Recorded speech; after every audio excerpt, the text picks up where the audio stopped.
I started my career by starting a company called Aylesford in 1966. So it's long before there was really a property market. You bought a home to live in, you didn't buy a home to make any profit out of, and that continued right through till today. I'm still trying to do the same thing I was doing 55, 60 years ago. I think the agency world is in for a major change. Again, COVID has played a pivotal role in seeing that happen. Gone are the days where you put someone in the back of the car and you showed them 5 properties in the morning and 5 properties in the afternoon. That doesn't happen. You have an internet communication, you have Zoom, and you're virtually buying on your internet. It's made the offices of the multi-chains looking slightly redundant because you don't need so many offices. It's a central hub of information that you can dial into and source out what's going on. And the social media has completely overtaken advertising. So clothing, you know, who wears a tie? I'm a complete freak. It doesn't happen anymore. You don't need to dress in a way that we used to have to dress. You know, looking as if you just come out of an army regiment. You know, today you've got to communicate by a totally different means, and that is by social media, and of course the internet has meant you can be talking to somebody in Timbuktu or the Orkney Islands on a Zoom at the same time. And so I think agents over here will have to completely address that.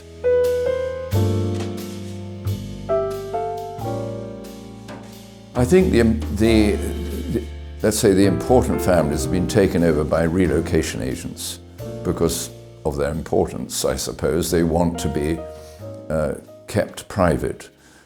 I think that's where this relocation profession or industry has just grown astronomically, whereas the estate agency has diminished.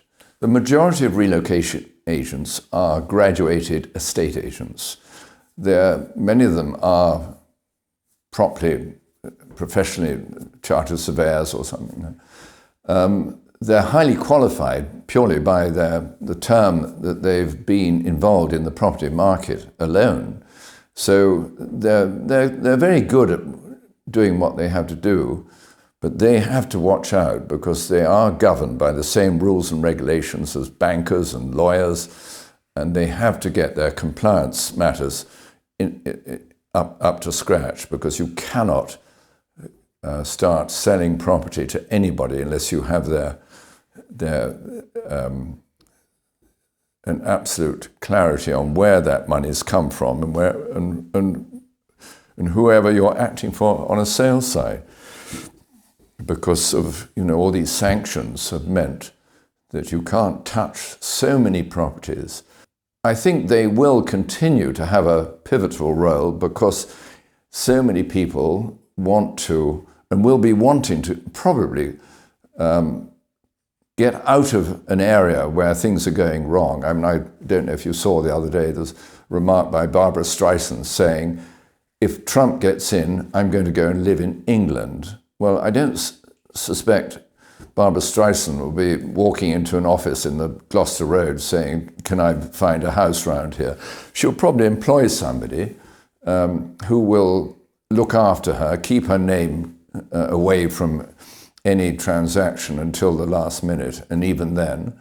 And I think they will earn their spurs by doing so. I think that will happen because they just don't want to be seen to be doing whatever they're doing. But I do think that the relocation agent will benefit more than the estate agent. The regulations that we have at the moment will be increased, and that means possibly licensing, as you are in America. And I think as night follows day, I wouldn't rule it out.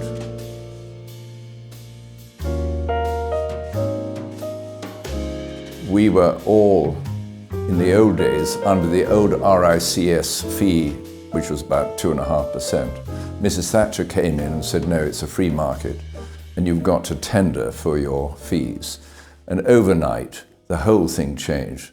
And as I've said, whether it's leasehold reform, whether it's compliance regulations, do not rule out that option, which legislation could come in, in a matter of months to ensure that people are licensed. I think when you get cases of people who are double dipping and taking fees from both sides or something like that, and that finds its way into a newspaper column, then it could happen.